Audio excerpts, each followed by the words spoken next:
नमस्कार दोस्तों, मेरा नाम है आशुतोष। मैं फिर से आप सबके सामने उपस्थित हो गया एक और नई वीडियो के साथ। आज की इस वीडियो में हम बात करेंगे मध्य प्रदेश के एक केस की, जो कि बहुत ही इंटरेस्टिंग केस है, जहां पे सारे सिनेरियो ख़त्म हो चुके थे। सारे जो पॉसिबिलिटी है लगभग लगभग विक्टिम की ख़त्म हो चुकी थी रिकवरी की। तो लिहाजा ये बड़ा अमाउंट तो नहीं है, पर उस विक्टिम के लिए बहुत बड़ा अमाउंट है। तो बिना वक्त के बाद वीडियो की शुरुआत करते हैं।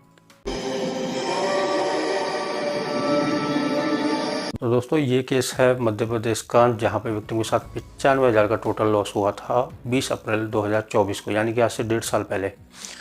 और एफआईआर लॉन्च कराने में भी इनको तकरीबन इंसिडेंट के बाद 8 महीने लग गए थे, क्योंकि अप्रैल में इनका केस जो ट्रांजैक्शन वगैरह हुई थी, जो फ्रॉड हुआ था, अप्रैल में हुआ था, और दिसंबर में इनकी एफआईआर जाके फाइल हुई थी।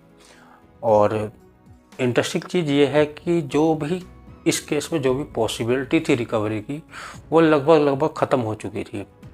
जैसे कि आपने थंबनेल में देखा होगा, मैंने सारे पॉइंट, सारे चैलेंजेस जो विक्टिम के अगेंस्ट में थे, और वो मैंने मेंशन कर रखे हैं। पहली बात तो अकाउंट में बैलेंस नहीं था, जिसकी वजह से ना तो होल्डर लग पाया, तो वो कोर्ट ऑर्डर के थ्रू भी नहीं निकल सकता था। दूसरी बात, डिले इन रिपोर्टिंग, क्योंकि विक्टिम के साथ जिस दिन ये इंसिडेंट हुआ था उसके लगभग 1 महीने बाद तो उसने बैंक को अप्रोच किया था, ठीक है, जो कि लिमिटेड लायबिलिटी में आता है और कस्टमर की लायबिलिटी में आता है, ठीक है। और तीसरी चीज़ ये है कि बैलेंस नहीं था, तो और बैंक भी रिकवर करने में बेनिफिशियरी ने भी साफ कर दिया कि हम रिकवर नहीं कर पाएंगे। अच्छा, ड्यू डिलिजेंस की बात करें तो बेनिफिशियरी ने भी एसटीआर फाइल कर चुका था, सारा कुछ कर चुका था, अपनी तरफ से ड्यू डिलिजेंस कर चुका था। इतना सारा कुछ होने के बाद भी मैं एक चीज़ कहता हूँ कि जो ये लिमिटेड लायबिलिटी वाला प्रोसेस है, ये जो सर्कुलर है, वो रेमिडी साइड पे लागू होता है, ना कि बेनिफिशियरी साइड पे, ठीक है। अब आप देखिए इस केस में, और मेरे मोस्ट ऑफ द आरबीआई के केस में ज़्यादातर रिकवरी जो हुई है वो बेनिफिशियरी की तरफ से हुई है, ठीक है। मैं क्यों कहता हूँ रेमिडी साइड और बेनिफिशियरी साइड डालो और थ्रो मिल के डालो। आप में से कई लोग बोलते हो कि हम ब्रांच गए, वो गए, ऐसा नहीं है। ब्रांच आपकी खुद की बैंक, जब ब्रांच वाले इंटरटेन नहीं करते तो आप कैसे एक्सपेक्ट कर सकते हो कि बेनिफिशियरी इंटरटेन करेगा। ये तो बस एक प्रोसेस है कि जहां आपको आरबीआई को अगर लूप करना है तो आप बेनिफिशियरी को भी करो। कई बार क्या होता है, रेमिडी साइड से जो आप कंप्लेंट करते हो आरबीआई को, तो आरबीआई क्या करता है, सिर्फ रेमिडी साइड की पूछ के और उसी का जवाब आपको पोस्ट करके दे देता है, तो उस सिनेरियो में बेनिफिशियरी रह जाता है, ठीक है। अब इस केस में क्या हुआ, सारा कुछ बैंक ने कर चुका था, सारी जो होप थी विक्टिम की लगभग ख़त्म ही थी। अब जो ये एसबीआई को डायरेक्शन मिला है, इसमें 50% अमाउंट का, टोटल इनका 95,000 का लॉस था, जिसमें से इन्होंने एसबीआई में जो डाले थे वो 25,000 रुपये डाले थे, और एक और बैंक का जो केस चल रहा है पीएनबी का, उसमें इन्होंने 70,000 रुपये डाले थे, ठीक है, टोटल 95,000। तो अब क्या है कि जो काउंटर अटैक विक्टिम ने किया, ठीक है, उसके हिसाब से फिर आरबीआई ने जो इसमें इन्वेस्टिगेशन की, आरबीआई की इन्वेस्टिगेशन में ये पाया गया, पहली बात तो एओएफ एनुअल टर्नओवर जो बेनिफिशियरी का था, एनुअल टर्नओवर ऑफ बेनिफिशियरी, वो 25 लाख का था सिर्फ। एनुअल टर्नओवर मैं आपको थोड़ा सा समझा दूं, जैसे कि मेरा भी एक अकाउंट है, हर अकाउंट की एक लिमिट सेट होती है एनुअल, कि एनुअल कितनी ट्रांजैक्शन कर सकते हो आप। ट्रांजैक्शन नहीं, एक अमाउंट होता है पर्टिकुलर, इतना अमाउंट तक की ट्रांजैक्शन होनी चाहिए, इसके ऊपर होती है तो उस सिनेरियो में बैंक क्या करता है, फ्रीज कर देता है अकाउंट को और आपसे उस क्लैरिफिकेशन लेता है। तो एनुअल टर्नओवर उसका 25 लाख था, वो भी एनुअल था।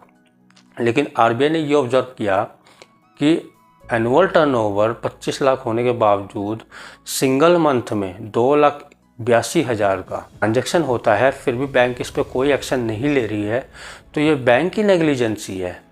और इसमें आरबीआई ने क्लियर ये भी कर रखा है कि जो अकाउंट होल्ड होता, लीन कर सकता था बैंक, वो 20/4 को ही कर सकता था, यानी कि 20 अप्रैल जिस दिन ट्रांजैक्शन हुई थी उससे उस दिन कर सकता था, या उससे पहले ही बैंक को अलर्ट जारी कर देना चाहिए था और सारी सर्विसेज हटा देनी चाहिए थी। बैंक ने तो ये तक बोल दिया कि मैंने एसटीआर फाइल कर दिया, ये कर दिया, वो कर दिया, हमने ड्यू डिलिजेंस पूरा कर दिया।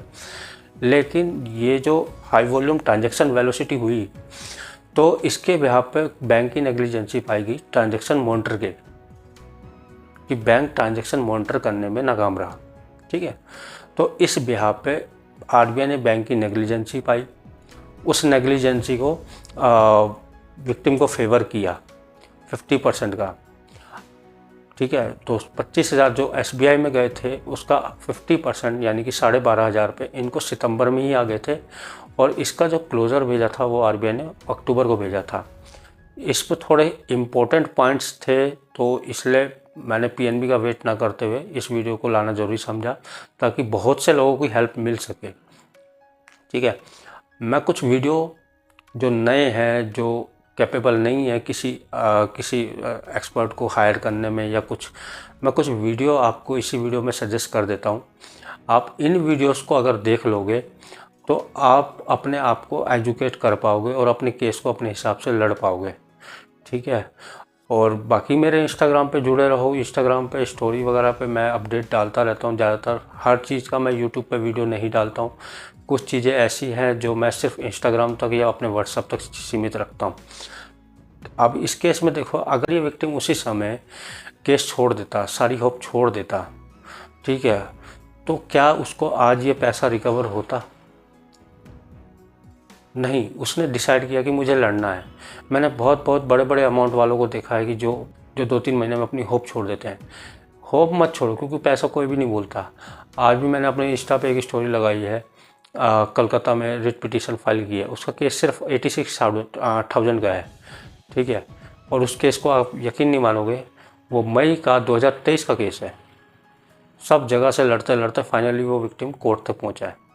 तो उम्मीद हारने से कुछ नहीं होगा। कुछ वीडियो जो मैंने रेफरेंस के तौर पे दिए हैं, आप उन्हें देखिए, उन्हें समझिए, फिर उसके बाद बाकी इसकी वीडियो देखिए। इन वीडियो में मैंने कोर्ट के थ्रू या आरबीआई के थ्रू पॉसिबिलिटी जितनी है, आपको क्या क्या पॉसिबिलिटी है वो दिख जाएंगी। और रही बात बैंक से कम्युनिकेट करने की, वो बैंक से कम्युनिकेशन की भी मैंने काफ़ी सारी वीडियो डाल रखी है। अब ये वीडियो मैंने इसलिए डालना जरूरी समझा कि कई लोग यहीं होप छोड़ देते हैं कि अमाउंट विड्रॉल हो चुका है या अमाउंट निकल चुका है। देखो, अब इधर तो मैंने क्लियरली स्टेटमेंट में दिखा दिया आपको, बैंक ने स्टेटमेंट में दिखा दिया कि अमाउंट रिकवर नहीं हो सकता बिकॉज अकाउंट में बैलेंस ही नहीं है। तो क्या इसको यहाँ उम्मीद छोड़ देनी चाहिए थी? और यही नहीं, अभी तो इसका 50% हुआ। अगर ये विक्टिम कल वो कोर्ट में भी अप्रोच करता है तो रेस्ट 50% और जो पीएनबी में गया, पीएनबी का क्या वो आता है, कंक्लूजन आता है, उसको देखने के बाद फर्दर का स्टेप जो भी होगा वो लिया जाएगा।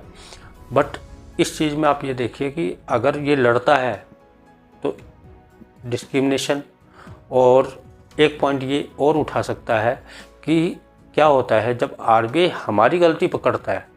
ऐसे तो पॉइंट टू पॉइंट आप भी लड़ते होंगे, पॉइंट टू पॉइंट मेरे भी काफ़ी सारे ऐसे केसेस हैं जहाँ पे पॉइंट इग्नोर करके आरबीआई सिर्फ एक स्टेटमेंट जो बैंक ने दिया होता है, चिपका रखा होता है, उसी को कॉपी पेस्ट करके हमें चिपका देता है, ठीक है। पॉइंट तो इग्नोर करता ही है। ये तो कोर्ट ने भी कई कोर्ट ने भी उसको ऑब्जर्व किया है, ठीक है। कई बार आरबीआई क्या करता है, पॉइंट को तो इग्नोर करता ही करता है। और आपने नोटिस किया होगा कि जब विक्टिम को ब्लेम करता है आरबीआई, चाहे वो बैंक की वो कॉपी पेस्ट करके चिपका देता हो, चाहे आरबीआई ये कह के रिजेक्ट कर देता हो कि इसकी ये सारी गलती आपकी है, बट यहाँ पे एक पॉइंट विक्टिम ये उठा सकता है, जब बैंक की नेग्लिजेंसी पाई गई तो विक्टिम को पूरा अमाउंट क्यों नहीं दिया गया, एटलीस्ट 50% ही क्यों दिया गया। ये पॉइंट भी वो रेस कर सकता है और काफ़ी सारी चीज़ें रेस कर सकता है। और ये केस को आसानी से अगर मेरे से पूछा जाए तो इस केस में अगर वो कोर्ट तक ले जाता है तो 100% वो अपना पूरा अमाउंट रिकवर कर सकता है, और मे बी विद इंटरेस्ट के साथ, ठीक है। तो उम्मीद करता हूँ आपको ये वीडियो पसंद आई हो। वीडियो अगर पसंद आई, वीडियो को लाइक करें, शेयर करें उन लोगों के साथ जिनको इनकी बहुत नीड है, और लड़ना मत छोड़िए। अब तो बहुत सारे केसेस ऐसे आ रहे हैं, ओल्ड केसेस आ रहे हैं वापस, क्योंकि भूलता कोई नहीं है पैसे। दोबारा मैं वही बात बोलूँगा, चीज़ों को समझिए। जो रेफरेंस मैंने इस वीडियो में डाले हैं उन वीडियोस को जाके देखिए, उनको ऑब्जर्व कीजिए, क्योंकि शुरुआत में किसी को नहीं पता होता कैसे डील करना है इन चीज़ों से। धीरे धीरे जब वो हैरेस हो रहा होता तब जाके धीरे धीरे उसको पता लगता है कि नहीं, इस चीज़ को ऐसे नहीं, इस चीज़ को ऐसे लड़ना चाहिए। बट प्लस पॉइंट ये रहेगा, अगर शुरुआत में ही आप इन चीज़ों से एजुकेट हो जाओ तो आपको पता रहेगा कि हाँ, कहाँ गड़बड़ी हो रही है, कहाँ गड़बड़ी नहीं हो रही, और क्या करना चाहिए, क्या नहीं करना चाहिए। बाद में कई बार ऐसा होता है कि केस को लड़ते लड़ते बिना कुछ जाने, बिना कुछ समझे, केस को लड़ते लड़ते इतनी कमियां निकल जाती है प्रीवियसली पीछे कि वो फिर कमियां पूरी नहीं हो पाती है। करता हूँ ये वीडियो आपको पसंद आई वीडियो, और इसी के साथ मैं आशुतोष आप सबसे विदा लेता हूँ। नमस्कार।